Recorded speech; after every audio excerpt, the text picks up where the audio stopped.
हरे कृष्णा। किष्किंधा कांड। पंपा सरोवर के निकट के वसंती सौंदर्य ने राम के मन में सीता के संग किए लीला विलास की स्मृति को पुनः जागृत कर दिया। इस प्रकार राम के मन का दिव्य शोक अधिक तीव्र हो उठा।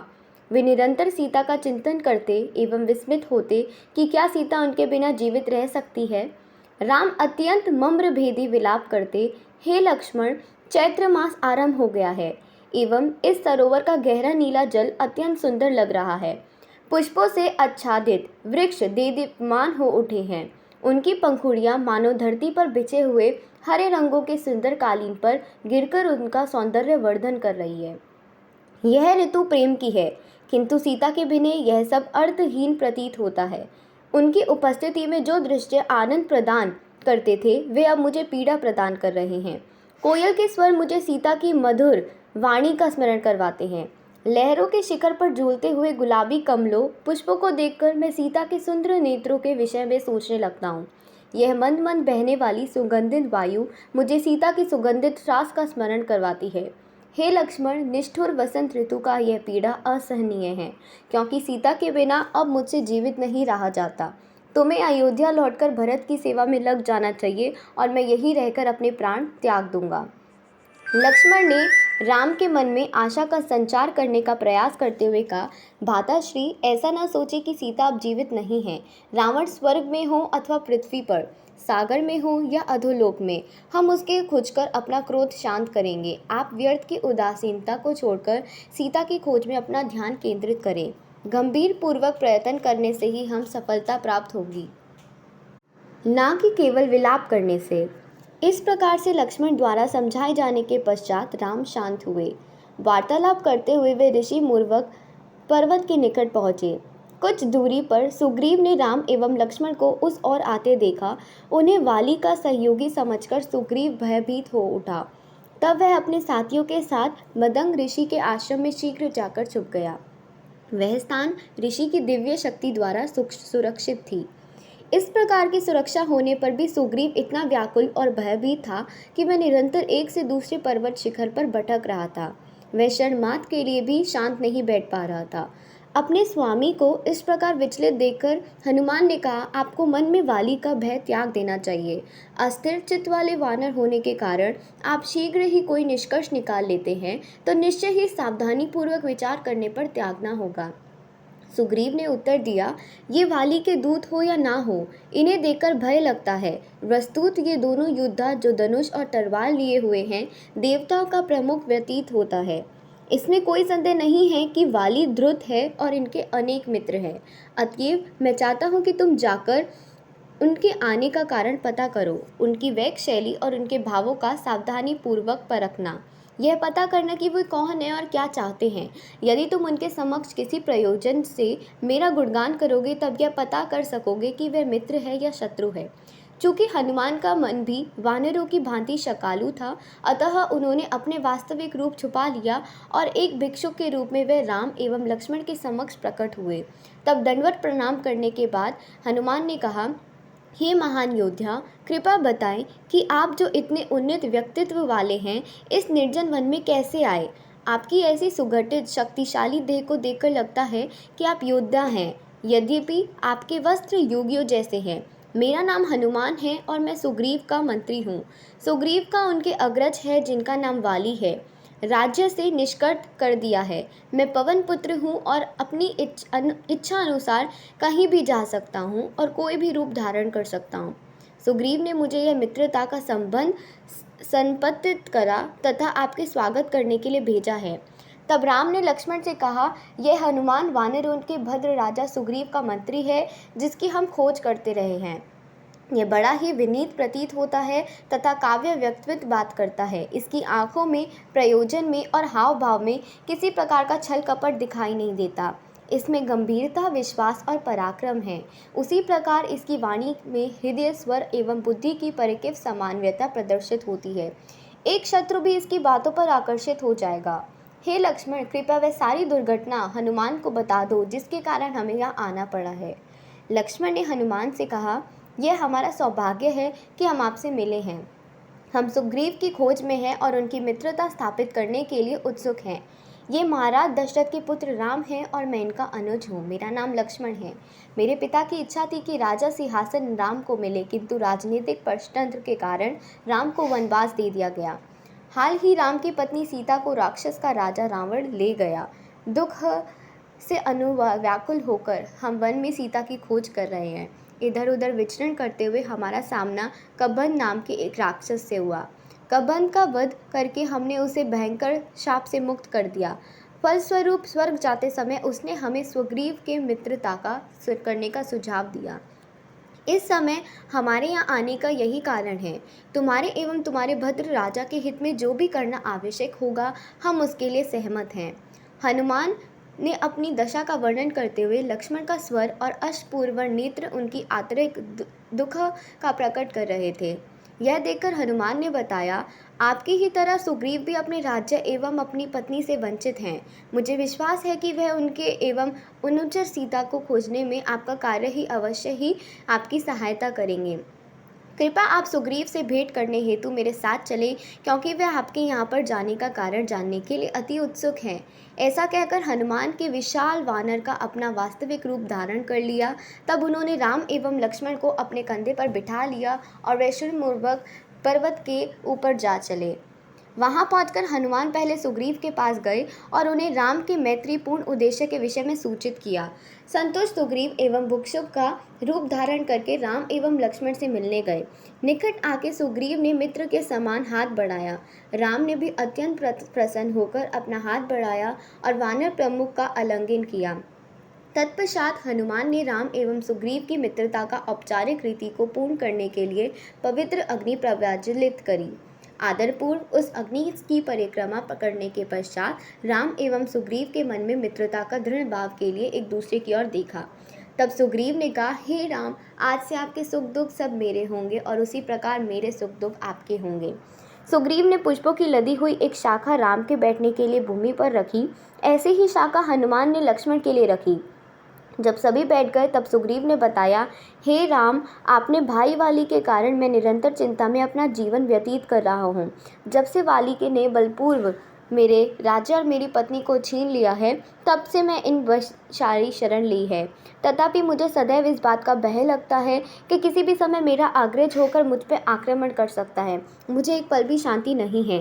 राम ने मुस्कुराते हुए बताया, सेवा ही मित्रता का वास्तविक फल है। अतः वाली को दंड देकर तुम्हारी पत्नी एवं राज्य को पुनः प्राप्त करने के लिए तुम्हारी सहायता करना मेरा कर्तव्य है। सुग्रीव ने कहा, हनुमान ने मुझे आपके वनवास एवं आपकी पत्नी के अपहरण के विषय में सूचित किया है।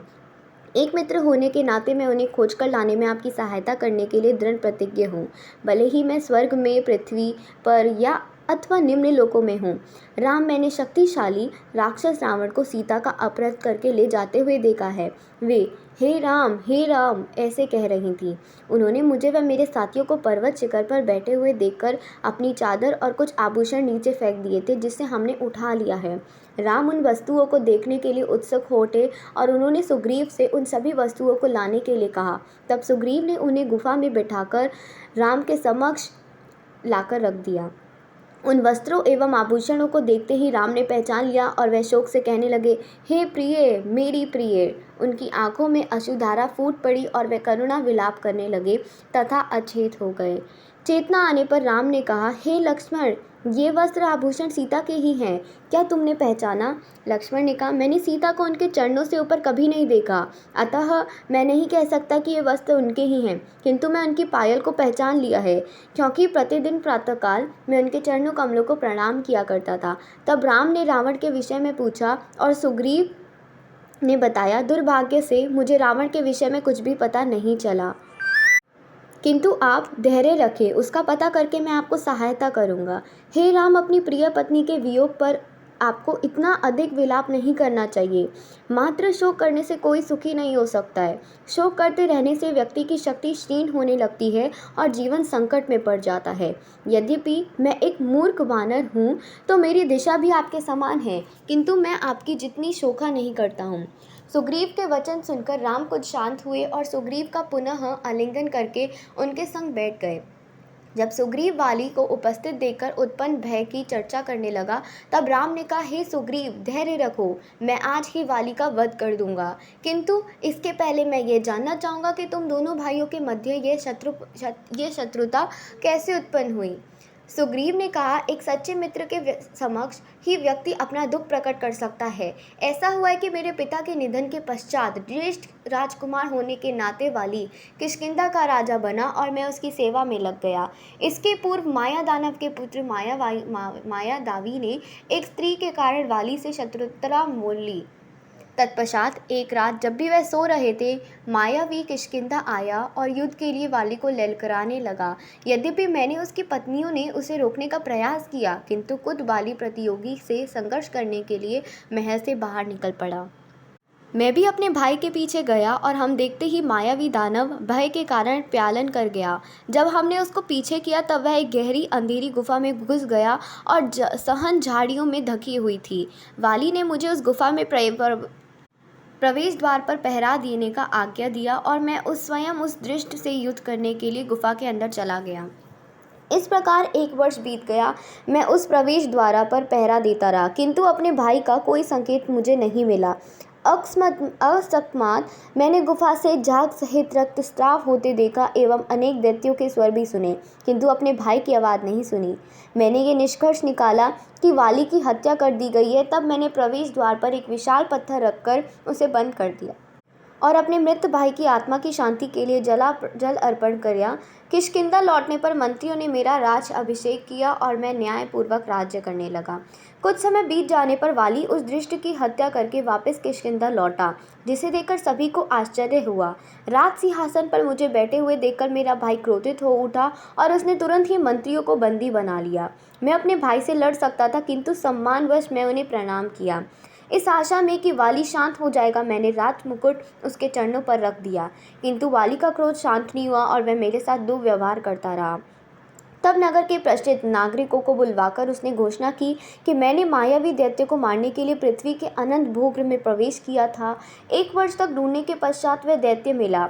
उस दैत्य तथा उसकी सभी संबंधियों को मारने के पश्चात उनका शरीर से निकला रक्त समूची गुफा में भर गया और मेरे लिए निकलना दुष्कर हो गया। अनंत जब मैं गुफा के द्वार पर पहुंचा, तब पाया कि द्वार एक विशाल पत्थर से बंद किया हुआ है। मैंने बार बार सुग्रीव को पुकारा, किंतु कोई उत्तर न मिला। अंत में मैंने धक्का मारकर पत्थर हटाया और स्वयं को मुक्त किया। फिर किष्किंधा लौट आया। सुग्रीव को राज सिंहासन पर बैठे देखकर मेरा आश्चर्य की सीमा नहीं रही। तब मैं समझ पाया कि उसका प्रयोजन मुझे गुफा के अंदर बंद करके राज्य प्राप्त करना था। तत्पश्चात वाली ने मेरी पत्नी सहित मेरे सब कुछ लेकर मुझे किष्किंधा से निश्चित कर दिया। तब से मैं अपने कुछ निकट मित्रों के साथ ही निवास कर रहा हूँ। राम ने कहा, प्रिय सुग्रीव, भरोसा रखो, मैं वाली का वध करूंगा ताकि तुम्हें तुम्हारी पत्नी और राज्य पुनः प्राप्त हो सके। राम द्वारा सांत्वना दिए जाने पर भी सुग्रीव के मन में संदेह था, यह कि राम वाली का वध कर पाने में सक्षम है अथवा नहीं। अपने ज्येष्ठ भ्राता के पराक्रम की व्याख्या करते हुए उसने एक कथी कही। एक समय दंदुभुवि नाम का एक दैत्य था, जो भैंस के रूप धारण करके सारी पृथ्वी पर घूमा करता था। एक बारी दुंदुभूमि ने सागर के तट पर जाकर सागर को युद्ध के लिए ललकारा। सागर स्वयं प्रकट होकर बोले, हे असुरों में श्रेष्ठ, मैं तुम्हारे लिए योग्य पद्धति नहीं हूँ। मैं तुम्हें परामर्श देता हूँ कि तुम हिमवान के पास जाओ, जो हिमालय के प्रधान देवता हैं और भगवान शिव के रक्षस हैं। सागर को अपने साथ युद्ध करने में भयभीत जानकर दुंदुभूमि हिमालय पर्वत पर पहुंचा और चोटियों तथा चट्टानों को तोड़ने लगा। तब एक पर्वत शिखर पर हिमवान प्रकट हुए और बोले, मेरे शरण में अहिंसक एवं संभाव रखने वाले शरीर, मैं युद्ध में बिल्कुल प्रवीण नहीं हूँ, अतः मैं दैत्यराज, कृपया मुझे छोड़ दो और आगे कोई और विघ्न मत करो। तब उस क्रोधित दैत्य ने पूछा कि वह किसके साथ युद्ध कर सकता है, और हिमवान ने तब मेरे भाई इंद्रपुत्र वाली को नाम बताया। तब दुंदुभूमि गरजता हुआ किष्किंधा पहुंचा और अपने खुरों से भूमि खोदने लगा, वृक्षों को खाड़ने लगा तथा सिंगों के निकर में जाकर तोड़ने लगा। वाली तुरंत बाहर आया और उस उद्दंड दैत्य को युद्ध के लिए ललकारने लगा। एक दूसरे को कुछ समय तक कटु वचन बोलते के पश्चात वाली ने उस सिंगों को पकड़कर घुमाकर धरती पर पटक दिया, जिससे दैत्यों के कानों से रक्त की धारा बह रही थी। तब वह भयंकर दंड हुआ और क्योंकि दोनों एक दूसरे पर बलपूर्वक प्रहार रहे थे, किंतु थोड़े समय में दैत्य दुर्बल पड़ने लगा। यह देखकर वाली ने दंड भूमि को वायु में उठाकर पूरा बल लगाकर नीचे पटक दिया। चूंकि उसके शरीर के प्रत्येक छिद्र में रक्त की धारा प्रवाहित हो रही थी, अतः उसने शीघ्र ही प्राण त्याग दिए। तब वाली ने दुंद भूमि के मृत शरीर को उठाकर 4 मील दूर फेंक दिया। वायु से होकर जाते हुए उस शव के टपकने वाला रक्त भूमि पर गिर रहा था। उसके मुख में निकली हुई रक्त की बूंद मदंग ऋषि के आश्रम में गिरी। इससे वे महान ऋषि क्रोधित हो गए और चौंकी गए कि इस प्रकार की मूर्खता तथा विवेकहीन कृत्य कौन कर सकता है। तब मृदंग को ज्ञात हुआ कि वह दैत्य माली वाले द्वारा मारा गया है। जब उन्होंने शाप दे दिया, यदि वह वानर मेरे आश्रम के 4 मील तक के क्षेत्र में आएगा तो वह शीघ्र मारा जाएगा। यदि उसका कोई मंत्री इधर आया है तो वह सहस्त्र वर्षों के लिए मूर्तिवत स्थिर हो जाएगा। यद्यपि वाले ने ऋषि को शांत करने का प्रयास किया, किंतु वह असफल रहा और तब से वह इस क्षेत्र से आने में भयभीत हैं। वहाँ पर आप उस विशाल दैत्य की अस्थाई देख सकते हैं। आप कल्पना कर सकते हैं कि वह दृष्ट भूमि कितना शक्तिशाली रहा होगा। तब आप वाली के पराजित करने की आशा कैसे कर सकते हैं। यह जानकर कि सुग्रीव ने राम की वाली को मारने का दीनते पर संदेह है, लक्ष्मण हंसने लगे। उन्होंने कहा, राम ने किस साहसिक कार्य को करने में तुम्हें उनका पराक्रम पर विश्वास होगा और तुम्हारा मन शांत होगा। सुग्रीव ने बताया, एक बार उस स्थान पर वाली ने 7 विशाल वृक्षों को 7 बाणों से भेद दिया। यदि राम एक बाण में से इनमें एक वृक्ष चार दे तथा दंड भूमि के अवशेष को लात मारकर 200 धनुष की लंबाई को दूरी से फेंक दे, तब मैं उन्हें वाली के समक्ष मान लूँगा। यह सुनकर राम ने सहजतापूर्वक दंड भूमि के अस्थित पिंजर को पैर की अंगूठे की कीर्णवृत्त से 40 मील दूर फेंक कर उछाल दिया। इतना करने पर भी सुग्रीव ने कहा, जब वाली के दंड भूमि का शरीर फेंका था तब वह मांस एवं रक्त से परिपूर्ण होने के कारण भारी था। इसके अतिरिक्त वह युद्ध करके बहुत थक भी गया था। चूंकि शव का भार अब क्षति क्षीण हो गया है, अतः आप और वाली में से कौन अधिक शक्तिशाली है यह तय कर पाना असंभव है। इस पर राम ने अपना धनुष उठाया और उससे एक शक्तिशाली बाण को छोड़ा और सभी 7 वृक्षों का भेद कर पृथ्वी के अंदर प्रविष्ट होकर ब्रह्मांड के तल पर पहुंच गया। 1 घंटे के पश्चात पुनः लौटकर तरकस तक आ गया। सुग्रीव ने आश्चर्य को सीमा न रही और उसने आदरपूर्वक राम के चरण कमलों की वंदना की। तब राम ने सुग्रीव को जाकर वाली का युद्ध करने के लिए ललकारा। मैं और लक्ष्मण नगर द्वार के ठीक बाहर वृक्ष के पीछे छुपकर देखेंगे। किष्किंधा पहुंचकर सुग्रीव अपने भाई को ललकारते हुए उस स्वर की गर्जा, यह सुनते ही वाली क्रोध से उज्जीवित होकर तुरंत बाहर आया, मानो पर्वत के पीछे से सूर्योदय हो रहा हो। क्रोध में आकर वाली और सुग्रीव ने एक दूसरे पर मुष्टि से प्रहार किया। दोनों भाइयों में इतनी समानता थी कि राम उन दोनों के मध्य होते द्वंद्व में यह भेद नहीं कर पा रहे थे कि उन दोनों में से वाली कौन है। अतः राम ने बाढ़ छोड़ने का विचार कर त्याग दिया और जिसने सुग्रीव सोचने लगा था, संभवतः राम उसको सहायता प्रदान करने के लिए अनिच्छुक थे। प्रस्तुत में युद्ध के सुग्रीव की दशा अत्यंत दयनीय थी और अनंत अपने ही रक्त से सना हुआ। अत्यंत कठिनाइयों से प्राणों का रक्षा करके वह भाग आया। वाली ने उसके पीछे करते हुए व्यंग किया, कायर, अपनी जान बचाकर भाग, इस बार तो मैं तुझे क्षमा कर रहा हूँ। तब सुग्रीव ने वन में स्थित मतंग ऋषि के आश्रम में जाकर शरण ली। उसके पश्चात राम, लक्ष्मण और हनुमान वहाँ आए। सुग्रीव ने राम को कटु वचन बोले, यदि आप वाली का वध नहीं करना चाहते थे तब उसे ललकारने के लिए मुझे आपने क्यों प्रोत्साहित किया। अच्छा होता है कि आप ऐसा कहते। तुम्हारे अग्रज का वध करने की मेरी इच्छा नहीं है। तब राम ने बताया कि उन दोनों के रूप में इतनी समानता थी कि भेद कर पाना कठिन था। इसी कारण से राम ने कहा, मुझे बाण चलाने में संकोच हुआ। उन्होंने सुग्रीव से कहा कि वह स्वयं के ऊपर कोई ऐसा चिन्ह अंकित करते कि वह अपने भाइयों से भिन्न दिखाई दे और पहचाना जा सके। सुग्रीव किष्किंधा की ओर चला और उसके साथ राम, लक्ष्मण और हनुमान भी थे। गरजता हुआ लंबे लंबे पग भरकर चलने लगा। अन्य सभी वृक्षों एवं झाड़ियों के पीछे छिप गया। जिस समय वाली ने सुग्रीव को ललकर सुनी, वह स्त्रियों के कक्ष में था। कोषवश में अपने स्थान से उठकर शीघ्रता से लंबी छलांग भरते हुए उसका कक्ष बाहर निकल आया। व्याकुल होकर वाली की पत्नी तारा अपने पति से याचना करने लगी, हे स्वामी, कृपया क्रोध त्याग दे तथा इस बात का ध्यान दे के समझे। आपने पहले ही सुग्रीव का परास्त किया है, तथापि उसके अर्धशित लौटकर विश्वासपूर्वक गरजना अत्यंत संदेह स्थापित है। सुग्रीव द्वारा इस प्रकार से प्रदर्शित साहस का तात्पर्य है कि उसे एक शक्तिशाली सहयोगी का साथ मिला है। हमारे पुत्र अंगद ने गुप्तचरों में यह सूचना प्राप्त की है कि राम एवं लक्ष्मण यहाँ आए हैं और उन्होंने सुग्रीव के साथ मित्रता का संबंध स्थापित किया है। राम के पराक्रम की तो कल्पना भी नहीं की जा सकती है। उनकी शक्ति तो भगवान विष्णु के समान है, अतः आपको उनके साथ शत्रुता करके संकट में नहीं पड़ना चाहिए। सुग्रीव को अपना उत्तराधिकारी बनाकर इस विवाद को समाप्त करके इस प्रकार राम के साथ आप मित्रता का संबंध स्थापित कर लें। वाली ने जिसके पराव्रत की मृत्यु थी उस उचित परामर्श का अस्वीकार कर दिया। उसने कहा अपने अनुज को यह भी अभिमान में सहन नहीं कर सकता। जहाँ तक राम का प्रश्न है, मेरा उनके साथ कोई विरोध नहीं है। वह एक गौरवशाली क्षत्रिय हैं और मुझे इसका भय नहीं है कि वे किसी व्यक्ति का कष्ट देंगे और जो उनका शत्रु नहीं है। ऐसा कहकर वाली क्रोध से फुफकड़ते हुए नगर से बाहर आया। उसने सुग्रीव का सामना किया। तत्पश्चात एक भयंकर युद्ध हुआ। पहले की भांति अब भी युद्ध में वाली विजय की ओर अग्रसर था। तब सुग्रीव ने राम को संकेत किया कि अब उसकी शक्ति क्षीण हो रही है। सुग्रीव को लगभग पराजित होते देख राम ने अपना धनुष पर एक शक्तिशाली बाण चढ़ाया। उन्होंने एक ऐसा बाण छोड़ा जिससे बिजली की भांति वायु में कौंदित हुए वाली छाती को गंभीर रूप से भेद दिया। यद्यपि वाली रंक्राजित होकर भूमि पर पड़ा हुआ था, उसे अपने प्राण नहीं त्यागे, क्योंकि वह अपने पिता राजा इंद्र द्वारा दिए गए स्वर्ण हार का धारण किया हुआ था। गुप्त स्थान से निकलकर राम और लक्ष्मण गिरे हुए वाली के निकट आए और उन्हें देखकर वह राम को कटु वचन बोले लगा। मैंने सुना था कि आप एक महान धर्मपरायण राजा, वीर, धार्मिक और कपालु हैं। मुझे क्या पता था कि आप इतने अधम हैं। झाड़ियों से आच्छादित किसे किए कुएं आपने अपने सामानों को ब्रह्मा प्रदर्शन करते हैं, किंतु आपके पापमय कृत्यों ने आपकी पापी हृदय का भेद खोल दिया है।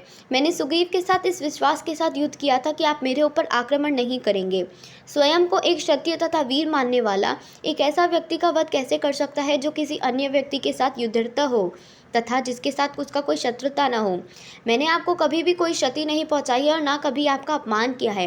मैंने कभी आपको राज्य पर आक्रमण नहीं किया है।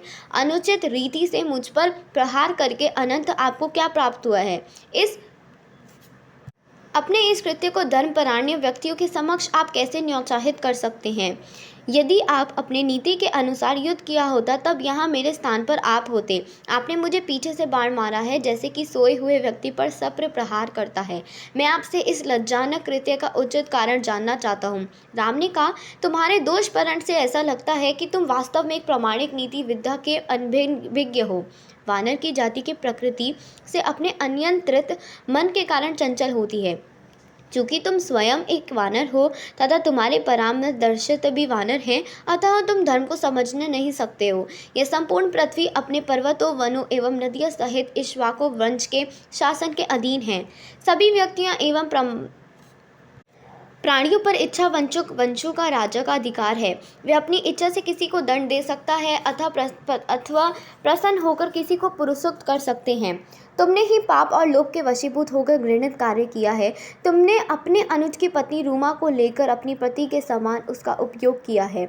यही कारण है कि मेरे हाथों तुम्हारी मृत्यु हो रही है। अपनी पुत्री, पुत्र, वधू, बहन या अनुज की पत्नी के साथ यौन संबंध स्थापित करने वाले की मृत्यु ही उचित दंड है। यदि एक राज पापी को दंड नहीं देता है तब वह स्वयं पापी बन जाता है। इसी कारण से मैंने तुम्हें मारने की प्रतिज्ञा की, ताकि सुग्रीव को उसकी पत्नी एक राज्य का पुनः प्राप्त हो सके। उसके अतिरिक्त ऐसा भी है कि शिकार करते समय क्षत्रिय गुप्त स्थान में अस्वाधन प्राणियों पर अपना बाण चलाते हैं। अतः चूंकि तुम एक वानर हो, अतः मेरा ऐसा करने में भी तनिक दोष नहीं है। इन उपदेशों को ज्ञान होने पर वाली को अपने घृणित कर्तव्यों पर लज्जा आई। करबद्ध होकर उसने कहा, आपने जो कुछ भी कहा है वह निश्चित रूप से मैंने आपको दोष दिया है। हे राम, मैं आपसे याचना करता हूँ कि आप तारा के गर्भ में उत्पन्न होकर मेरा एकमात्र पुत्र अंगद को अपने शरण में लें। वह मेरी मृत्यु को सूचना पाकर अत्यंत दुखी हो जाएगा। कृपया अज्ञानवश मेरे द्वारा कहे गए कटु वचनों के लिए मुझे क्षमा करे। राम ने वाली को आश्वासन दिया कि वह अंगद का ध्यान देखे। इसी बीच तारा अपने पुत्र के साथ दौड़ती हुई महल से निकलकर आई। वाली के मंत्रियों ने उसे घेर लिया था, किंतु राम को देखते ही वह वानर भय के कारण भाग गया। तारा ने उनको रोकने का प्रयास किया, किंतु वह निवेदन करने लगे, वाली को देखने मत जाओ। अपने पुत्र को किष्किंधा के किले के अंदर सुरक्षित रखो और उसका राज्य अभिषेक करने की तैयारी करो। तारा ने उत्तर दिया, मुझे साम्राज्य से कुछ लेना देना नहीं है। पति के बिना राज्य और राजशोहित वैभव मेरे लिए निरर्थक है। दुखी से रोती हुई और अपनी छाती पीटती हुई तारा वहां गई जहां वाली भूमि पर लेटे हुए अपने अंतिम सांसें गिन रहा था। तारा अपने पति से जा लिपटी और वाली का शोक संपन्न अन्य पत्नियों ने उसे घेर कर खड़ी हो गई। तारा की एकमात्र इच्छा थी कि वह अपने पति का अनुमगन करें, अतः उसने आमरण उपवास करने की ठान ली। जब हनुमान ने उसके पास जाकर प्रार्थना की, हे रानी, आप उठिए, शोक न कीजिए, आपको अपने लिए अपने पति की दाह संस्कार करना चाहिए और अंगद का राज्य अभिषेक करके उसकी सुरक्षा का ध्यान रखना चाहिए। तब वाली ने कहा, प्रिय सुग्रीव, तुम्हारे पति मैंने जो भी अनुचित कार्य किया है उन सब दोषों के लिए मुझे क्षमा करना। अब तुम इस राज्य को स्वीकार करो और मेरे पुत्र अंगद का ध्यान रखो, वह सदैव तुम्हारा विश्वास पूर्ण रहेगा। ऐसा कहकर वाली ने सुग्रीव को इंद्र से प्राप्त हुए स्वर्ण हार दे दिया। फिर अंगद की ओर मुड़कर कहा, मेरे पुत्र, अब मैं जा रहा हूँ, अतएव तुम सदैव सुग्रीव की आज्ञा का पालन करना, कोई भी कार्य विवेक से करना और संतुलित चित्त से सुख दुख दैत्य अस्वस्थता का अस्वीकार करना। अति राग और देश से दूर रहना, क्योंकि ये दोनों ही पतन की ओर ले जाते हैं। अंगद को ऐसा वचन कहकर राम ने बाण से गंभीर रूप से घायल हुए वाले व्यक्ति ने अपने प्राण त्याग दिए। राम ने अब तक अपने मित्र पितरों को आलिंगन किए हुए शोक से विलाप कर रही थी। तब नील ने आकर वाली की छाती से बाण निकाला। तारा ने अंगद से कहा, अपने पिता के चरण को स्पर्श करो। ऐसा करते हुए किशोर राजकुमार से शोक व्याकुल हो उठा। तारा को दुखा देखकर सुग्रीव उदास हो गया और करुण स्वर में राम बोले, मेरी इच्छाओं की पूर्ति करने से तो मुझे वह प्रतिफल प्राप्त नहीं जो इच्छित नहीं था। सुखी होने के बदले अब राज्य और जीवन को भी छोड़कर जाने की मेरी इच्छा हो रही है। अपने पाप का पश्चाताप के लिए मैं अग्नि से भस्म हो जाऊंगा। हे राम, ये अन्य वीर वानर सीता की खोज में आपकी सहायता करेंगे। सुग्रीव ने इन वचनों को सुनकर राम दुखी हो गए। राम के नेत्रों में आंसू देखकर तारा उनके पास आकर बोली, मुझे ज्ञात है कि मेरे पति स्वर्ग में रहकर भी मेरे बिना दुखी होंगे, अतएव आप मेरा भी वध कर दीजिए ताकि मैं उनके पास चली जाऊं। यदि स्त्री हत्या का आप पाप समझते हैं तब मुझे भी वली समझकर मेरा वध कीजिए। राम सुग्रीव की ओर मुड़कर बोला, भाई की मृत्यु के पश्चात वियोग में अपना दुख आंसू बहुत ही है। यह विश्व नित्य काल के अधीन कार्य कर रहा है। सभी प्राणी जन्म और तुत्परांत मृत्यु को प्राप्त होंगे। पूर्ण पुरुषोत्तम भगवान की आज्ञा के अधीन काल कभी अपनी सीमा का उल्लंघन नहीं करता, अतः जिस कार्य की घटित होने अवश्य भावी है उस पर शोक नहीं करना चाहिए। इस प्रकार सुग्रीव खुद शांत हुआ। लक्ष्मण की सहायता से वह अपने भाई के दाह संस्कार की व्यवस्था करने लगा। तत्पश्चात किष्किंधा ने पालकी लाई हुई थी। सुग्रीव ने वाली का शरीर उस पर रखा और निकट के पर्वतीय नदी के तट पर और शव यात्रा चल पड़ी। उसे ये चिता तैयार हो गई। तारा ने वाली को शीशे में अपनी गोद में रख लिया और फूट फूट कर विलाप करने लगी, जिसे देखकर वहां उपस्थित सभी व्यक्ति दुखी हो गए। अनंत अन्य स्त्रियों ने आकर तारा को उठाया। तब सुग्रीव एवं अंगद ने वाली का शरीर चिता पर रख दिया। दह संस्कार के पश्चात संबंधी दीगर तो तुंगभद्र नदी से एक जल लेकर आया और उस वीर वानर राजा की आत्मा की शांति के लिए उस जल पे अर्पण किया। दह संस्कार पूर्ण होने के पश्चात हनुमान ने राम से आग्रह किया कि वह सुग्रीव के साथ लेकर किष्किंधा चले और वहां उसके राज्याभिषेक करवाएं, किंतु राम ने मना किया और कहा, हनुमान, मेरा सुझाव है कि तुम सुग्रीव के राज्याभिषेक का कार्यभार संभाल लो और अंगद के उत्तराधिकारी के रूप में नियुक्त करो। चूंकि वर्षा ऋतु आने वाली है, अतः सीता की खोज के लिए यह समय उपयुक्त नहीं है। वानरों के सभी प्रमुखों को 4 मास तक किष्किंधा में ही रहना चाहिए तथा मैं और लक्ष्मण पर्वत की गुफा में रहकर अपने समय व्यतीत करेंगे। शरद ऋतु आते ही हम सब श्रावण के राज्य का पता लगाएंगे। सुग्रीव ने किष्किंधा में प्रवेश करते ही कहा, वहां के नागरिकों ने उसका स्वागत किया है। उसके राजतिलक और समारोह मेंदा विद्वता व हनुमान के श्रेष्ठ वानरों तथा रीज राज जांबन द्वारा संपन्न किया गया है। सुग्रीव ने अपनी पत्नी को पुनः स्वीकार किया और अंगद की राज सिंहासन के उत्तराधिकारी के रूप में अभिषेक किया। राम एवं लक्ष्मण ने पर्वत की गुफा में 4 मास व्यतीत किया। सीता के वियोग की अनुभूति के कारण राम पर्वतीय क्षेत्र से प्राकृतिक दृश्यों के सौंदर्य का आनंद नहीं ले पा रहे थे। राम निरंतर अतुपत करते रहते थे कि रात्रि को अनिद्रा का अनुभव करते। एक दिन राम ने लक्ष्मण से कहा, 9 मास तक सागर के जल में वाष्पीकरण के पश्चात जब आकाश भीषण वृष्टि करने जा रहा है, आकाश के पार स्थित पर्वत श्रेणियों की भांति कले बादलों के समूह मन में उदासीनता का भाव उत्पन्न करते हैं। काले बरसती बादलों के मध्य दीदीप्यमान सुनहली बिजली ऐसी लगती है कि मानो रावण की भुजाओं में सीता हो। विभिन्न पुष्पों से सुसज्जित मधुमारी, हरी घास एवं चंचल पक्षी पृथ्वी माता को रंगीन परिधान से सुशोभित कर रही है। ब्रह्म गुंजर कर रहे हैं, मेंढक टर टर कर रहे हैं और मेघ ध्वनि की गड़गड़ाहट एवं वर्षा की बूंदों की टपकताहट सुर में साथ दे रहे हैं। सुग्रीव इन सब का आनंद ले सकता है क्योंकि उसका धैर्य पूर्ण हो गया है, किंतु सीता के बिना मैं उस नदी के तट के समान हो गया हूँ जो नदी की निरंतर आने वाली धारा से अपराजित होता जा रहा है। लक्ष्मण राम को उत्साहित करने का प्रयास करते हैं और कहते ही शोकग्रस्त व्यक्ति का धैर्य पूर्ण नहीं होता, किंतु राम की लालसा काले बादलों एवं वन की पोषण देने वाली वर्षा को देखकर सीता के लिए और भी तीव्र होती। जब राम ने सुग्रीव को राजा वापस दिलवाने के लिए उसकी सहायता में, तब उन्होंने सोचा कि सुग्रीव उनका यह उपकार याद रखेगा और सीता की खोज में उनकी सहायता करेगा। किंतु शरद ऋतु के आने तथा आकाश में स्वच्छ होने पर भी सुग्रीव राम से मिलने नहीं आए। अपना कार्य पूर्ण हो जाने के पश्चात सुग्रीव निडर होकर युवा स्त्रियों, विशेषकर अपनी पत्नी रुमा और नई संगनी दारा ही सत्यत्र में आनंद मना रहे थे। वे राजा के प्रति अपना प्रबंध, अत्यंत कर्तव्य के आदि भी जब हनुमान ने देखा कि सुग्रीव इंद्रिय तृप्ति के अधीन हो गए हैं और अपने कर्तव्यों की उपेक्षा कर रहे हैं, तब उन्होंने राजा के पास जाकर सुझाव दिया, आपको अपनी प्रतिज्ञा का पालन करते हुए राम के प्रति अपने उत्तरदायित्व को पूर्ण करना चाहिए। आपका सम्मान करने के कारण ही राम इसका स्मरण करवाने स्वयं यहाँ आए हैं, किंतु आपको यह अवश्य स्मरण रखना चाहिए कि उनकी कृपा ही है वैभव आपको प्राप्त हुआ है। अब समझ आ गया है कि आप करोड़ से भी अधिक वानरों को बुलावा की आज्ञा दे तथा चारों दिशाओं में सीता की खोज शुरू करें। हनुमान की बात सुनकर सुग्रीव को अल्पकाल के लिए चेतना आई। तब सुग्रीव ने नील को बुलवाकर आज्ञा दी, मेरी घोषणा का समाचार सभी वानर योद्धाओं को पहुंचा दो। 15 दिनों के अंदर सभी यहाँ के लिए प्रस्थान कर दे, अन्यथा मृत्यु का सामना करने के लिए तैयार हो जाएं। यह आज्ञा देकर सुग्रीव अपने आंतरिक कक्षा में चला गया। शरद ऋतु के सौंदर्य ने राम की सीता वियोग के दुख में और विद्ध की कर दी। जब उनको लगा कि केवल विषय सुख के जीवन की ओर आसक्त होते जा रहे हैं, तब राम और अधिक निराश हो गए।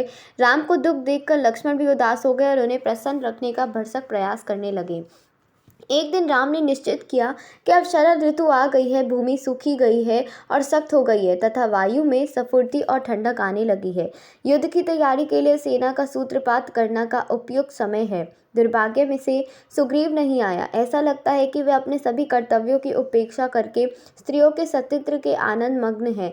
अतएव लक्ष्मण, मैं चाहता हूँ कि तुम किष्किंधा जाओ और सुग्रीव को मेरी ओर से चेतावनी दो, हे वानर राज, तुम्हारे सम्मान कार्य करने वाले व्यक्ति सर्वाधिक तुच्छ में मैं आश्चर्यचकित हूँ कि तुम्हें उन राम की उपेक्षा करने का भी भय नहीं है जो तुम्हारे अग्रज के अधिक है। अतः मैं तुम्हें चेतावनी देता हूँ, यदि तुम सीता को ढूंढने में राम की सहायता करने के लिए अपने वचन की उपेक्षा करोगे, तब राम स्वयं किष्किंधा आकर तुम्हारा और तुम्हारे संबंधियों का वध कर देंगे। जब राम ने उस तीव्र दिव्य निराशा से उत्पन्न क्रोध को प्रदर्शन किया, तब लक्ष्मण भी उत्तेजित हो उठे। अपने धनुष उठाते हुए बोले, यदि वह नीचे सुग्रीव आपकी आज्ञा का पालन करने नहीं आता तो आज मैं उसका वध कर दूंगा। क्रोध से उत्तेजित होकर लक्ष्मण शीघ्र ही हो जाने के लिए उठे। तब राम ने उनका क्रोध शांत करने का प्रयास किया। तब राम ने कहा, सर्वप्रथम सुग्रीव के पास जाकर शांतिपूर्वक वार्ता करो, क्योंकि मुझे विश्वास है कि उसने पूर्ण स्मरण करवाने के लिए इतनी ही पर्याप्त है। लक्ष्मण क्रोधित अवस्था में किष्किंधा पहुंचे, जो एक विशाल गुफा में निर्मित सुंदर नगरी थी। लक्ष्मण एक मनोमन हाथी की भांति सुग्रीव के महल की ओर चल दिए और मार्ग में आने वाले सभी वृक्षों को गिराते हुए आगे बढ़े। क्रोध में लक्ष्मण और फिरकते इधर उधर देखकर महल में प्रवेश द्वार पर तैनात भयंकर वानर प्रहरी वृक्षों को उखाड़कर एवं पर्वत की चोटियों को त्यागकर अपने हथियार एकत्रित करने लगे। उन्हें ऐसा करते हुए देखकर लक्ष्मण इतने अधिक क्रोधित हुए कि सभी वानर प्रहरी भय की ओर भाग गए।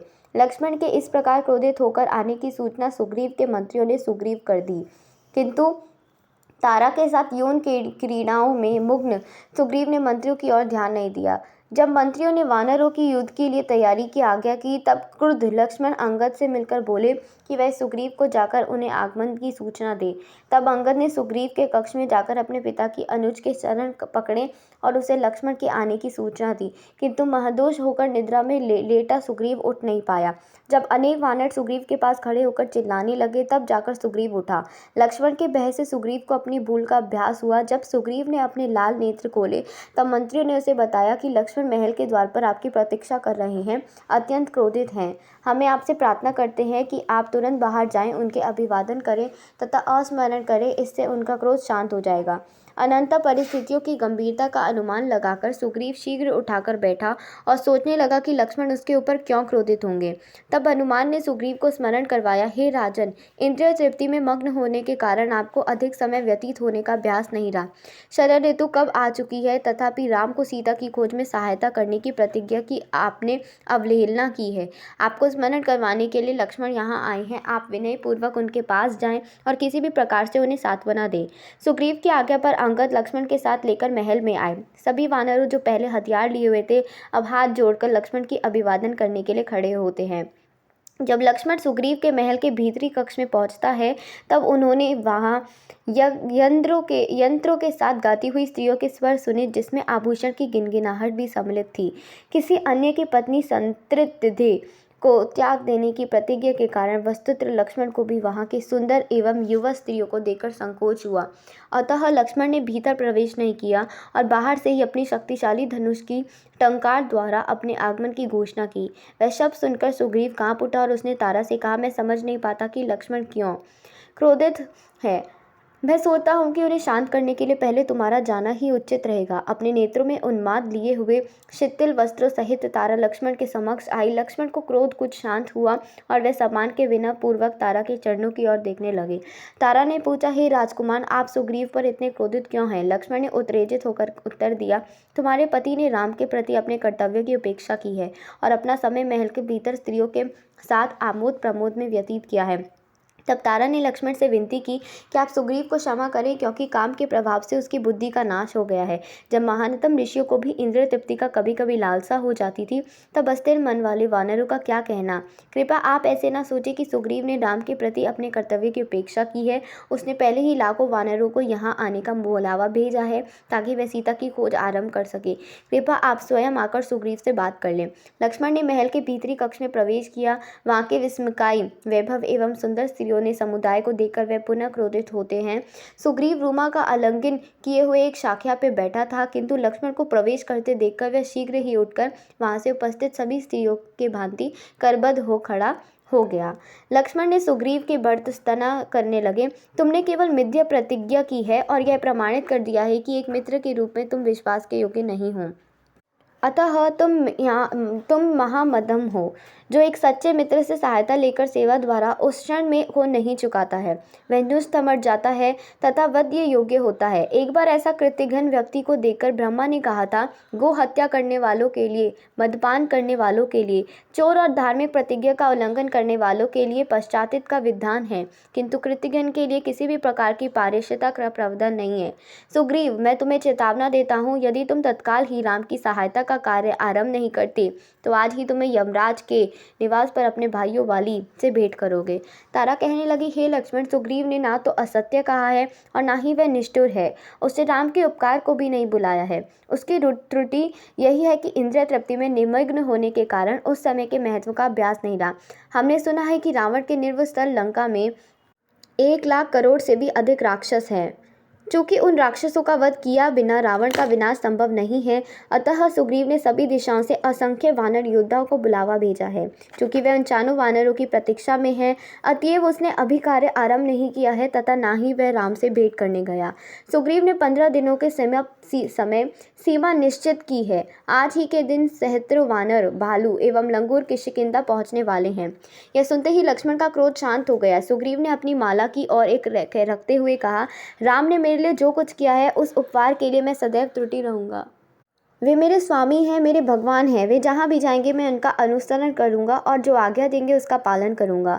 मैं अपने दोष अस्वीकार करता हूँ और क्षमा याचना करता हूँ। प्रसन्न लक्ष्मण ने उत्तर दिया, मैं क्रोध के आवेश में था, इसके लिए मुझे क्षमा करना।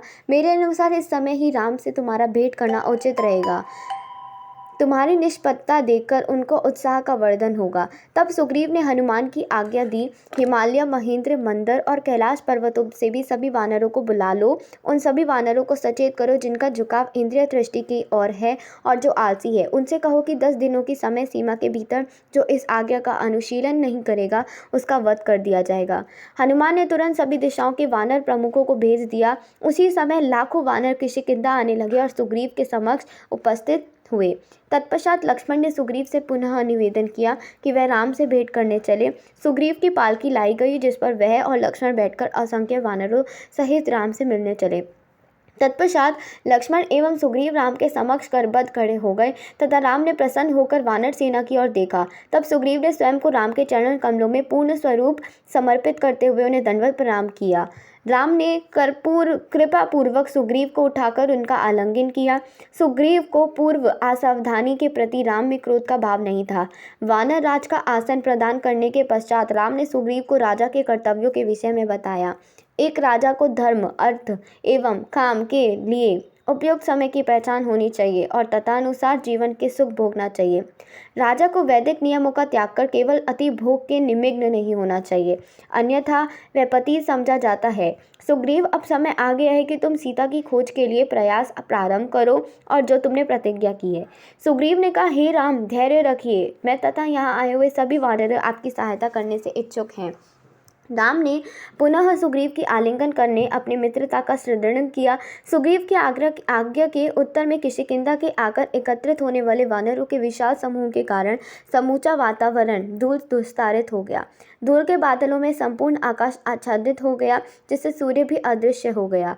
वानरों के सभी प्रमुख और रीछ राज जाम्बवन लाखों अनुयायियों सहित सुग्रीव के समक्ष उपस्थायी हुए।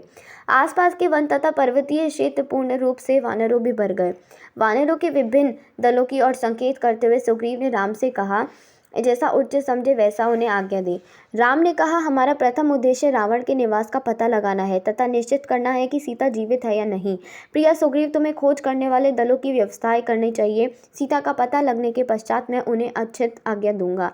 सुग्रीव ने तुरंत वानरराज विंद को बुलवाकर आज्ञा दी, मैं चाहता हूँ कि तुम और तुम्हारे सैनिक 7 सागरों एवं 7 द्वीपों के सहित पूर्व दिशा की ओर जाकर प्रत्येक स्थान पर खोज करो। क्षीर सागर के पार एक मीठे जल का सागर है जहाँ धरती के भीतर ज्वाला है। मीठे जल के सागर के पूर्वी तट से 13 योजन दूरी जातरूपिशिला है नाम का एक पर्वत है जो स्वर्ण पत्थरों से निर्मित है। वहीं पर भगवान अनंत शेष का निवास है जिनके सहारे वह समूची पृथ्वी अवलंबित है। यह पूर्वी भागी क्या ब्रह्मा सीमा है। इस समुच्चय क्षेत्र में खोज करने के लिए मैं तुम्हें 1 मास सीमा देता हूँ। इस अवधि के उपरांत आने वालों को राजा आज्ञा का उल्लंघन करना के दोष में मृत्युदंड दिया जाएगा। इसके पश्चात सुग्रीव ने अंगद, नील, हनुमान, जाम्बवन, मैन, द्विविद तथा अन्य को वाली के पुत्र के नेतृत्व में दक्षिण की ओर भेजा। दक्षिण क्षेत्र का वर्णन करने के पश्चात सुग्रीव ने वानरों को समझाया, खारे सागर के उत्तरी तट से ये 100 योजन दूर एक द्वीप है। मुझे लगता है कि वहीं रावण का निवास स्थान है। दक्षिण में और आगे रसातल की राजधानी भोगवती है जो वासुएक के अधीन है। स्तंभ पर्वत के आगे जो भूमंडल का अधिकतम दूरी की सीमा का निर्धारित करता है यमराज का निवास है। पितृलोक या उसके पार मत खोजना क्योंकि वहां पृथ्वी का कोई प्राणी नहीं जा सकता। सुदेश एवं उसके अनुयायी को सुग्रीव ने पश्चिम की ओर भेजा। उसने उनको निर्देश दिया, खारे सागर के मध्य में नरकासुर की नगरी प्राग्ञ ज्योतिषपुर है और पश्चिमी सीमा वहाँ है जो सूर्य अस्त होता है। उसके पार अस्तित्व को कोई सूचना नहीं है, अतः तुम्हें वहाँ जाने की आवश्यकता नहीं है। अतः हमें अंत में शतबली को उत्तर दिशा की ओर भेजते हुए सुग्रीव ने बताया, तुम पहले मलेच्छों के देश से होते हुए हिमालय की ओर जाओगे। इन पर्वतों से 800 मील की दूरी एक निर्जन स्थल है। उसके पश्चात कैलाश पर्वत है जो कुबेर का निवास है। कैलाश पर्वत के पश्चात कौश पर्वत आता है और फिर उत्तर कुरु का क्षेत्र आता है। अंत में खारे जल वाला उत्तरी सागर है जिसके मध्य में सामग्री नामक स्वर्ण पर्वत है। वहाँ भगवान विष्णु, ब्रह्मा और शिव का निवास है। उस पर्वत को देखकर तुम लौट आना क्योंकि उसके पार जाना संभव नहीं है। सुग्रीव हनुमान को सीता की खोज करने के लिए सबसे योग्य समझते हैं। उनका उत्साह वर्धन के लिए सुग्रीव ने कहा, कहा, हनुमान, सभी वानरों में तुम सबसे विशेष रूप शक्तिशाली हो। पृथ्वी, आकाश, स्वर्ग और अधोलोक में भी तुम्हारा कार्य में कोई विघ्न उत्पन्न नहीं कर सकता है। तुम्हारे भीतर अति मानवीय शक्ति है, अतिरिक्त साहस, बुद्धि एवं सूझबूझ भी है। अतएव सीता की खोज में मुझे विशेष रूप से तुम्हारा सफल होने की पूर्ण आशा है। इन वचनों को सुनकर तथा हनुमान का आत्मविश्वास देखकर राम को भी विश्वास होने लगा कि हनुमान उनकी प्रिय पत्नी को पता लगा सकेंगे। हनुमान को अपनी अंगूठी देते हुए उनको कहते हैं कि इस अंगूठी पर मेरा नाम अंकित है। जब तुम सीता का पता कर लो तब इस अंगूठी को दे देना। उसे विश्वास हो जाएगा कि तुम मेरे ही दूत हो। प्रिय हनुमान, मुझे पूर्ण विश्वास है कि तुम मेरी ओर से महत्वपूर्ण कार्य करने में सफल होंगे। अंगूठी लेकर हनुमान ने उसे माथे पे लगाया और राम के चरण स्पर्श किए। फिर वह चल पड़ा और अन्य वानर सीता के लिए पृथ्वी की छानबीन करने लगे। आगामी मास तक राम एवं लक्ष्मण पर्वत की गुफा ही निवास करते रहे। वानरों के चले जाने के पश्चात राम ने सुग्रीव से पूछा, तुम्हें पृथ्वी के भूगोल का कितना विस्तृत ज्ञान कैसे है? सुग्रीव ने उत्तर दिया, वाली के किष्किंधा लौट आने पर और स्वेच्छा से मेरे द्वार उस राज्य समर्पित करने में भी उसने मुझे राज्य से निष्कासित कर दिया, परंतु उसका क्रोध शांत नहीं हुआ तथा वह मेरे पीछा करता रहा। इस प्रकार अपने भाई के भय के कारण मैं लगातार समूची पृथ्वी पर शरण ढूंढता रहा। अंत में कुछ समय के पश्चात हनुमान ने मुझे मतंग ऋषि के श्राप की बात बताई। तब मैंने मतंग ऋषि के आश्रम में शरण ली। दिन के समय वानर सीता की खोज करने के लिए निर्दिष्ट क्षेत्रों में चले जाते हैं तथा रात्रि के समय विश्राम करने के लिए पूर्ण एकत्रित हो जाते हैं। एक मास में व्यतीत होने के पूर्व ही विनंत, शतबली और सुपशेष अपने अपने नेत्रों में छानबीन करके लौट आए। विषाद युक्ति मुख लिया हुआ उन्होंने सुग्रीव को सूचित किया कि उन्हें सीता का कोई पता नहीं मिल सका। जब वानर आके अपने अनुभवों का वर्णन करने लगा तब सुग्रीव राम के निकट बैठे थे। सभी को आशा अब केवल हनुमान पर टिकी हुई थी। अंगद के नेतृत्व वाला दल संपूर्ण विंध्य पर्वत श्रेणी की छानबीन करने के पश्चात भूख और प्यास के व्याकुल हो उठा, क्योंकि इस क्षेत्र में कहीं भी जल नहीं था। तब वानर उस पर्वत को छोड़कर निकट स्थित वन में चले गया, जहाँ के वृक्षों में पत्तियां तक नहीं थी। फल व पुष्पों का तो कहना ही क्या। चूंकि उस क्षेत्र में सभी जल स्रोत सूख चुके थे, वह क्षेत्र पूर्ण रूप से पशु पक्षी विभिन्न हो गया था।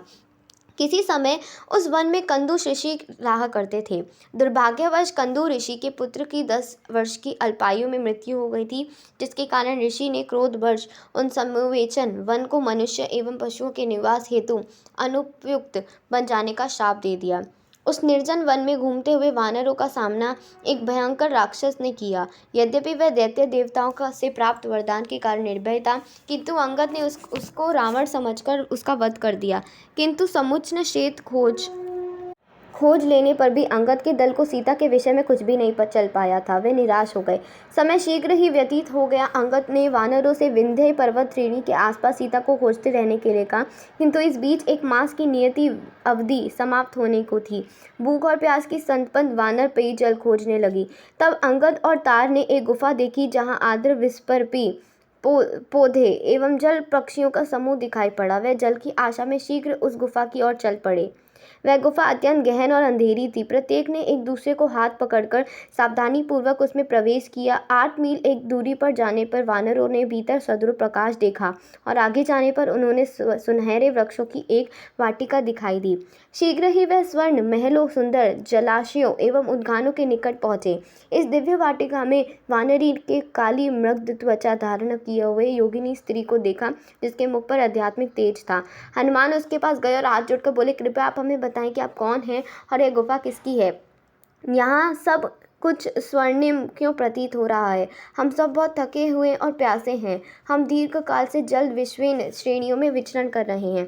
उस स्त्री ने बताया कि मैं मेरु पर्वत की रक्षक देवता मेरु सार्वणी को पुत्री स्वयं प्रभा हूँ। मैं हेमा नामक अप्सरा की सखी हूँ और यहाँ मैं इस कुटिया की रखवाली करती हूँ। ऋषि बल नामक यह गुफा मई दानव द्वारा निर्मित है। यहाँ तपस्या करने के पश्चात मई दानव को भगवान ब्रह्मा से वरदान प्राप्त हुआ था, जिसके कारण उसे शुक्र को ज्ञात सभी दिव्य शक्तियाँ प्राप्त हो गई थीं। इसके पश्चात मन मई दानव नहीं निवास करने लगा। तत्पश्चात जब वह हेमा के प्रति आसक्त हो गया, तब इंद्र ने अपने व्रत से इस क्षेत्र में भाग दिया। तब ब्रह्मा जी ने इस गुफा को हेमा को दे दी। कृपया आप अपने इस घर के समान समझें तथा इस दुर्गम क्षेत्र में अपने आने का कारण बताएं। वैदिक रीति के अनुसार व्यक्ति को अपने अतिथि का सदैव सत्कार करना चाहिए। उसे बैठन हेतु यथोचित आसन प्रदान करके जलापन की व्यवस्था करनी चाहिए। तब उनका कुशल मंगल पूछना चाहिए। यजमान निर्धन हो तो सब उस अच्छे कम से कम स्वच्छ आसन एवं पेय जल अवश्य ही देना चाहिए। इतने सुंदर वातावरण में एक अतिथि अवश्य ही शांति और प्रसन्नता का अनुभव करेगा। इस प्रकार से स्वयं प्रभा ने आंगुत को स्नेहपूर्वक स्वागत किया। स्वयं प्रभा द्वारा सत्कार किए जाने के पश्चात हनुमान ने राम के वन में भेजे जाने तथा सीता के अपहरण तथा उनकी खोज में सबके वहां आने के कारण से संबंधित पूरी कथा सुनाई। फिर हनुमान ने कहा, आपके द्वारा किया गया सत्कार के लिए केवल धन्यवाद देना ही समुचित ना होगा। क्या हमारा योग्य कोई सेवा है जो हम आपके लिए कर सकेंगे?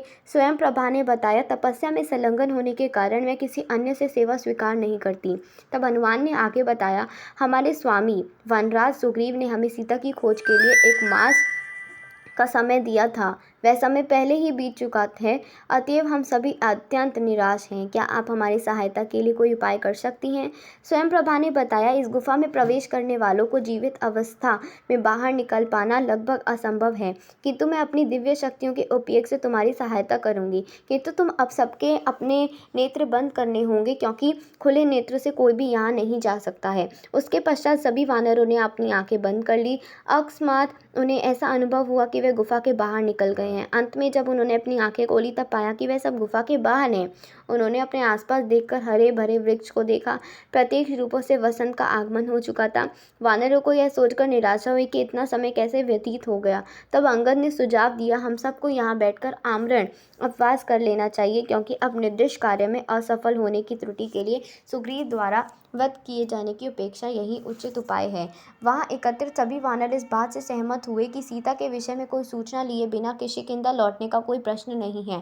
तब तार ने अपना सुझाव दिया, चलो हम सब चलकर इस सुग्रम की गुफा में शरण लें, फिर हमें किसी के द्वारा खोज लिए जाने का भय नहीं रहेगा। अंगद मौन था, मानो इस प्रस्ताव को सहमति दे रहा हो, किंतु हनुमान ने कहा, प्रिय राजकुमार, मैं समझता हूँ कि आप बुद्धि की 8 विशेषताओं का संपन्न करते हैं। दूसरों से कथन के सुनने का अभिलाषा, उसे सुनने की क्षमता, उसका तात्पर्य समझने की योग्यता, तीव्र स्मरण शक्ति, उस कथन के पक्ष में तर्क करने की क्षमता, उस कथन के विपक्ष में तर्क करने की क्षमता, उस कथन का मर्म जानने की दृष्टि से तथा सद्बुद्धि में आप अपने विद्वान हैं। हे अंगद, आप 4 प्रकार के राजनीतिक उपाय का प्रयुक्त करने में भी प्रवीण हैं। प्रयातन अथवा सुलह, उपहार अथवा आनंद, शत्रु में आपस मतभेद उत्पन्न करना और आवश्यक होने पर हिंसा या बल का उपयोग करना। इन सभी के अतिरिक्त आप उन 14 विशिष्टताओं से सभी संपन्न हैं जो किसी महान व्यक्ति को चिंतन करने का समय और स्थिति के ज्ञान, दृढ़ता तथा शारीरिक क्लेशों को सहन करने की योग्यता, सभी विषयों का ज्ञान, दक्षता, पौरुष, रहस्यों को गुप्त रखने की योग्यता, स्थिरता, वीरता, शत्रु की तुलना में अपनी शक्ति के आकलन का क्षमता, अन्य द्वारा की गई सेवाओं की सराहना, शरणागतों की प्रति करुणा, अधर्म होने पर रोष तथा कार्य में तत्परता। इस प्रकार से हनुमान ने अंगद की प्रशंसा करके प्रथम राजनीतिक उपाय को प्रयुक्त किया। तब उन्होंने वानरों के मध्य से इस विशेष पर मतभेद उत्पन्न किया कि अब उन्हें क्या करना चाहिए। ऐसा करके उन्होंने तीसरे राजनीतिक साधन का उपयोग किया। अंत में हनुमान ने अंगद को यह कहकर बर्खास्त की कि यदि आप अपनी इस मूर्खतापूर्ण योजना की अंगीकार करना चाहते हो तो इस गुफा में रहो, जहाँ शीघ्र ही विनाश होने वाला है। ऐसी स्थिति में अन्य वानरों को भी आपके ऊपर से विश्वास उठ जाएगा। इसके अतिरिक्त लक्ष्मण आपका पता लगाकर गुफा सहित आपका तथा अन्य वानरों का नाश कर देंगे, किंतु यदि आप किष्किंधा जाओगे तो सुग्रीव अवश्य आपको क्षमा कर देंगे। आप उनके एकमात्र पुत्र हो जो इस भविष्य में राज सिंहासन सौंपने वाले हैं। अंगद ने हनुमान का विरोध किया और कहने लगा कि तुम सुग्रीव की अधिक आशा कर रहे हो और भूल गए हो कि वह अपने अग्रज की पत्नी का उपयोग कर रहे हैं। सुग्रीव ने जानबूझकर राम की सहायता करने के लिए वचन का अवहेलना किया और लक्ष्मण द्वारा धमकाए जाने पर भी कार्य आरंभ किया। अतएव जिनकी इच्छा है वह घर लौट जाएं, किंतु मैं तो मृत्यु जाने तक भूखा प्यासा पड़ा रहूंगा। ऐसा कहकर अंगद कुश की घास पर बैठ गए और विलाप करने लगे। अन्य वानर भी उसी प्रकार से प्राण त्यागने लगे और निर्णय करने लग घर कर खड़े हो गए। तभी जटायु की अग्रज संपाति अपनी गुफा से निकला और उसने पर्वत की चोटी पर स्थित एक स्थान से सभी वानरों को देखा। अत्यंत प्रसन्न होकर उसने ऊंचे स्वर में अपने आप से कहा, विधाता की कृपा की दीर्घ काल के पश्चात मुझे भोजन प्राप्त हुआ है। जब ये वानर भूख से तड़प कर मर जाएंगे तब मैं एक एक करके इनका भक्षण करूंगा। यह सुनकर अंगद क्रोधित हो गया। उसने हनुमान से कहा, हमें कैसे दुर्भाग्य का सामना करना पड़ रहा है, यह सब उस दृष्टि कैकई की करना है। सर्वप्रथम वह महात्मा जटायु के विनाश, फिर बलि की मृत्यु और अभी उसी प्रकार से हमारी मृत्यु का भी कारण बनेगी। पहली बार संपाति ने जटायु की मृत्यु के विषय में सुना, अतएव उसने निवेदन किया, कृपा आप मेरे अनुज की मृत्यु के विषय में सब कुछ मुझे बताएं। आप सबके मुख से जटायु के नाम का गुणगान सुनकर मुझे अत्यंत प्रसन्नता हुई। यद्यपि उसके मुख्य के विशेष सुनकर मैं दुखी हूँ। हे वानर श्रेष्ठ, मैं आपसे सहायता की याचना करता हूँ। बहुत पहले सूर्य की किरणों से मेरे पंख जल गए थे और अब मैं उड़ नहीं सकता हूँ। क्या आप इस पर्वत की चोटी के नीचे से मेरी सहायता करेंगे? चूंकि कुछ ही क्षण पहले संपाति के वानरों के भक्षण की इच्छा व्यक्त की थी, अतः उसकी बातों पर विश्वास करने के लिए वानर तैयार न हुए। किंतु उन्होंने विचार किया, उपवास करके भी तो हम मरने ही वाले हैं, अतः यदि यह विशाल काय गति में हम जीवित भी खा जाता है तब इसका अर्थ यही होगा कि हमारी पीड़ा का शीघ्र अंत हो जाएगा। वानरों ने संपाति को पर्वत की चोटी से नीचे आने में सहायता की। नीचे आते समय अंगद ने राम को वनवास जाने से लेकर जटायु के वीरता पूर्वक बलिदान की कथा उसे सुनाई। तब संपाति ने भी रुदे स्वर में अपने विशेष में बताया, बहुत समय पहले मैंने और जटायु ने अपने पराक्रम का आकलन करने के लिए स्वर्ग के राजा को ललकारा। आकाश में ऊंचे उड़ते हुए हम स्वर्ग लोक तक पहुंच गए और हमने युद्ध में इंद्र को पराजित किया। तब अभिमान में आकर हमने और ऊपर जाने का निर्णय किया। तत्पश्चात सूर्य के निकट जाते ही जटायु ताप से आच्छादित होने लगा। उसे बचाने के लिए मैंने उसके ऊपर अपने पंख फैलाए। ऐसा करते हुए मेरे पंख जल गए और मैं विंध्य पर्वत पर गिर पड़ा। तब अंगद ने हस्तक्षेप किया और कहा, यदि आप वास्तव में जटायु के अग्रज और हमें शुभचिंतक हैं तब हमें रावण के निवास के विषय में सूचना दें। संपाति ने उत्तर दिया, मैं अत्यंत वृद्ध हो गया हूँ और मेरे पंख जल गए हैं, अतएव मैं शारीरिक रूप से भगवान राम की सेवा करने में असमर्थ हूँ, किंतु मैं अपनी वाणी की शक्ति से ऐसा अवश्य कर सकता हूँ। मुझे बताया गया है कि रावण एक युवती का अपहरण करके ले जा रहा था और उसने राम राम चिल्लाते हुए अपने कुछ आभूषण भूमि पर गिराए थे। मैं जानता हूँ कि रावण राक्षसों का राजा है और उसका राज्य लंका दक्षिणी तट से 100 योजन दूर की एक द्वीप पर स्थित है। विंता का वंशज होने के कारण मैं 100 योजन से भी दूर देख सकता हूँ, अतएव मैं यहीं से उसकी स्वर्ण नगरी देख सकता हूँ। मेरे प्रिय वानरों, तुम लंका जाकर राक्षसनियों द्वारा घिरा सीताओं को देख सकोगे। कृपया मेरे एक कार्य कर दो, मुझे उस सागर तक ले चलो ताकि मैं अपने मृत भाई की आत्मा का जलार्पण कर सकूं। वानर सीता के विषय में जानकर अत्यंत प्रसन्न हुआ, अतएव अपने आमरण उपवास करने की प्रतिज्ञा छोड़कर वह संपाति के सागर तक गए और उसके बाद शीघ्र लौट आए। तब जाम्बवन ने उनसे पूछा, आपको यह कैसे पता चला कि सीता का अपहरण रावण ने किया है? संपाति ने बताया, पंख जल जाने के पश्चात जब मैं विंध्य पर्वत पर गया था तब मेरे पुत्र सुप्रात ने मेरी सेवा करने लगा और वही मेरे लिए भोजन लेकर आता है। एक बार जब मुझे भूख लगी थी तब सुप्रत भोजन लिए बिना ही घर लौटा था, तब मैंने उसकी निंदा की। तब मेरे पुत्र ने मुझे बताया कि आज जब मैं मांस की खोज में था तब मैंने आकाश मार्ग से जाते हुए एक विशाल राक्षस को देखा जो युवा स्त्री को ले जा रहा था। मैं उन दोनों को ही आपके भोजन के लिए लाना चाहता था, किंतु उस राक्षस ने मैत्रीपूर्ण वचन कहे और मुझसे वहाँ से जाने की अनुमति मांगी। मैं उसके आग्रह को ठुकरा नहीं सका। उसके पश्चात सिद्ध लोक के निवासी ने आकर मुझे बताया कि वह रावण था और मेरा सौभाग्य था कि उस राक्षस ने मेरा वध नहीं किया। संपाति ने देखकर अब वानरों की उसकी मित्रता पर अविश्वास हो गया। मैं अपने जीवन की कथा आगे सुनाने लगा। तब विंध्य पर्वत पर गिरने के पश्चात मैं 6 दिनों तक अचेत रहा। चेतना आने पर मैं निकट ही अब निवास करने वाले निशाकर नाम के एक महान ऋषि के पास गया, जिनसे मैं और मेरा भाई परिचित थे। ऋषि से मिलने पर उन्होंने मुझे पूछा कि मेरे पंख कैसे जल गए। तब मैंने उन्हें सारी घटनाएं बताई। मैंने उन्हें बताया कि आकाश से गिरने पर अपने भाई को सूचना न पाने के कारण मैंने पर्वत शिखर से कूदकर आत्महत्या करने का निश्चय किया। जब मैं वहां खड़ा खड़ा अपने नेत्रों से आंसू बहा रहा था, निशाकर ऋषि ने कहा, निराश ना हो, क्योंकि मैं तुम्हें वरदान देता हूँ कि जब भविष्य में एक दिन तुम सीता के विषय के वानरों में सूचना दोगे तब तुम्हारे पंख पुनः निकल आएंगे और उनमें नई शक्ति का संचार होगा। ऐसा कहकर मुनि निशाकर अपनी कुटियों में चले गए और मैं शना शना सरकता हुआ अपने आश्चर्य विंध्य पर्वत लौट आया। तब से तुम्हारी प्रतीक्षा कर रहा हूँ। 1000 वर्ष व्यतीत होने पर निशाकर ऋषि ने अपने देह त्याग दिया और उसका अनुपस्थित में मुझे उनके वचन की सत्यता पर संदेह होने लगा था। समाप्ति द्वारा वानरों ने ऐसा कहे जाने के पश्चात उसके शरीर पर एक चौड़ा पंख और आए और ऐसा लगा कि उसके शरीर में युवा शक्ति का संचार हो गया है। अत्यंत प्रसन्न होकर समाप्ति ने वानरों को प्रोत्साहित किया कि वह सीता की खोज जारी रखे। समाप्ति जब आकाश में उड़ गया तब वानर ने एक नई आशा लेकर दक्षिण की ओर चल दिए। किंतु जब वानर सागर के तट पर पहुंचे तब उसको विस्तार देखकर उदास हो गए, क्योंकि उन्हें ऐसा लगा कि वह सागर के पार करके लंका नहीं जा पाएंगे। अंगद ने वानरों को प्रोत्साहित करते हुए कहा, निराशा व्यर्थ है, क्योंकि इसमें कभी भी कोई कार्य फलित नहीं हुआ है।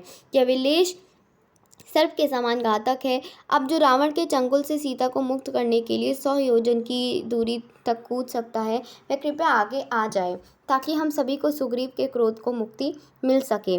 कोई उत्तर न मिलने पर अंगद प्रत्येक के निकट जाकर व्यक्तिगत रूप से प्रश्न करने लगे कि कौन कितनी दूरी तक छलांग लगा सकता है। कुछ वानरों ने 10, 20, 30, 40 या 50 योजन तक की दूरी बताई। मेंढे ने बताया कि वह 60 योजन की दूरी तक कूद सकता है और विदेह ने बताया कि वो 90 योजन की दूरी तक कूदने की बात कही। सुशेर ने बताया कि वह 80 योजन की दूरी सरलता से तय कर सकता है, जबकि जमवन ने कहा, पहले तो मुझ में असीमित दूरी तक कूदे जाने की क्षमता थी, किंतु आपने जीवन के अंतिम समय में 10 योजन की दूरी तक ही कूद सकता हूँ। बहुत पहले जब भगवान वामन ने 3 विशाल पर्क से संपूर्ण ब्रह्मांड को अपने अधीन किया था, तब मैंने उनकी परिक्रमा की थी। दुर्भाग्यवश मैं सीता की रक्षा हेतु कूदकर लंका जा पाने में असमर्थ हूँ। अंत में अंगद ने कहा, मैं संभवतः 100 योजन की दूरी तक कूद सकूँ, किंतु मुझे संदेह है कि लौटते समय मैं दूसरी बार इतनी दूरी तक कूद सकूँगा।